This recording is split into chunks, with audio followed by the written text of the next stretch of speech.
Pada waktu yang lalu, sosial media khususnya di Indonesia telah dihebohkan penemuan akun anonim di platform digital Kaskus yang bernama Fufufafa.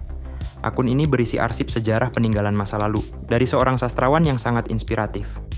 Netizen X, selaku Badan Investigasi Nasional, langsung bergerak cepat. Mereka berhasil menemukan beberapa informasi tentang kecocokan data yang mengarah ke pemilik akun. Berdasarkan temuannya, mereka menduga pemilik akun anonim Fufufafa tersebut adalah Gibran. Seperti yang semua ketahui, Gibran adalah sosok yang sangat menginspirasi anak muda di Indonesia. Bagaimana tidak, berkat perjuangannya sendiri serta kerja kerasnya, di usia 36 tahun, dia mampu menjadi orang terpenting nomor 2 di Indonesia.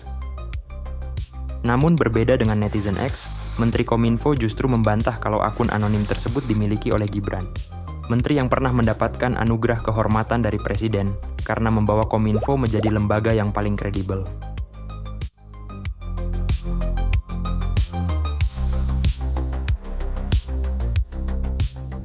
Dari semua pengguna media sosial, tidak hanya akun anonim Fufufafa saja.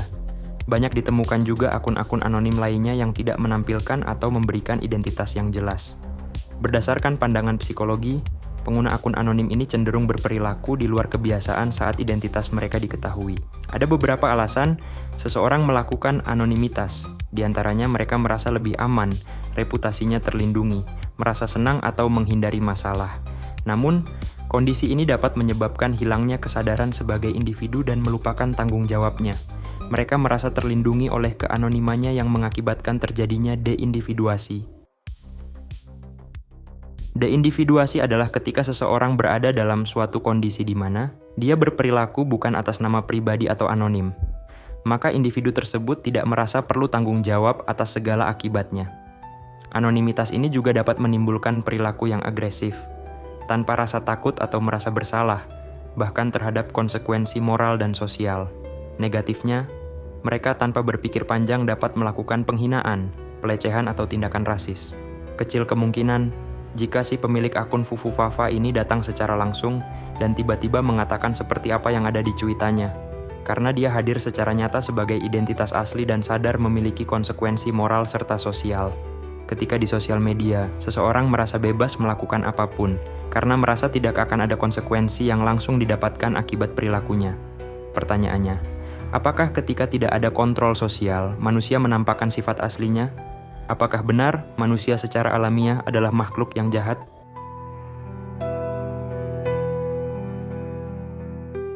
Thomas Hobbes, seorang filsuf Inggris ini berpendapat bahwa secara alamiah, manusia cenderung egois dan jahat.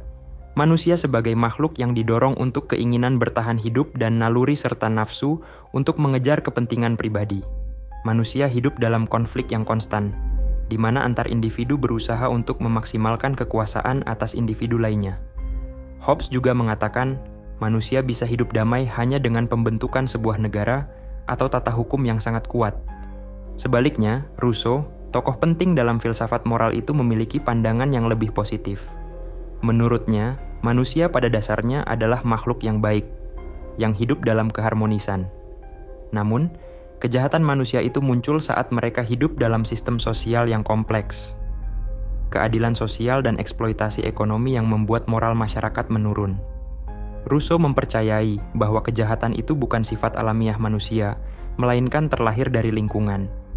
Sedangkan filsuf abad pencerahan Immanuel Kant berpandangan, manusia sebagai makhluk yang punya kehendak bebas. Menurunkan angka kejahatan adalah keputusan yang salah. Manusia punya kebebasan untuk melakukan kejahatan. Manusia memilih untuk melanggar sistem moral yang rasional. Oleh karena itu, melakukan kejahatan adalah pilihan yang etis, yang dipengaruhi oleh berbagai faktor, seperti niat individu atau konteks sosial. Di sisi lain, evolusi melihat bahwa perilaku jahat dan agresif yang dimiliki manusia kemungkinan besar lahir dari proses seleksi alam. Perilaku itu memberikan keuntungan yang adaptif untuk mempertahankan diri. Dalam persaingan sumber daya, tindakan jahat cenderung mendominasi dan lebih memberikan keuntungan yang evolusioner. Tapi, di balik sifat egois dan jahat, manusia memiliki kemampuan bekerja sama. Hal ini menunjukkan bahwa manusia memiliki dualitas, sifat egois, naluri untuk bersaing dan bertahan hidup, serta sifat altruism, kemampuan untuk berempati, simpati, dan kerjasama antar sosial.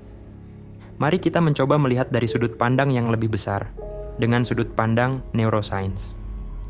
Bagaimana neuroscience dapat memberikan pengetahuan tentang struktur otak dan proses neurologis mempengaruhi perilaku manusia. Neuroscience dapat membantu kita memahami kenapa seseorang berperilaku agresif dan kejam, seperti pelecehan, penghinaan, rasis, atau tindakan agresif lainnya. Di dalam platform digital misalnya, area terpenting dalam otak yang terlibat dalam mengatur emosi, termasuk rasa takut dan agresi, adalah amigdala. Amigdala mempunyai peranan dalam merespon bentuk emosional seperti rasa takut, marah, dan agresif dalam konteks media sosial. Ketika seseorang merasa tersinggung atau melihat suatu ancaman, amigdala akan memberikan reaksi emosional yang kuat terhadap orang yang dalam kecerdasan emosionalnya rendah atau hiperaktivitas amigdala. Orang tersebut akan lebih rentan terhadap perilaku impulsif dan agresif.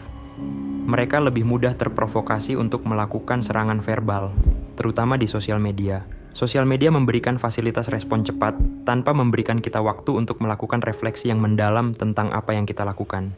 Fufufafa adalah contoh bagian terkecil dari psikopatologi, di mana seseorang dengan gangguan kepribadian atau antisosial yang melihat sosial media sebagai sarana eksploitasi dan menilai seseorang.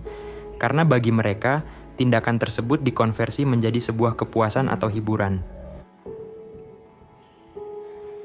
Perilaku fufufafa atau anonimitas jika berdasarkan dengan pendapat Hobbes, manusia adalah makhluk yang cenderung brutal dan jahat ketika tidak dihukum oleh aturan atau otoritas yang mengikat. Manusia akan bertindak sesuai dengan dorongan agresif mereka ketika menyadari bahwa tidak ada konsekuensi langsung yang nyata atas tindakan mereka.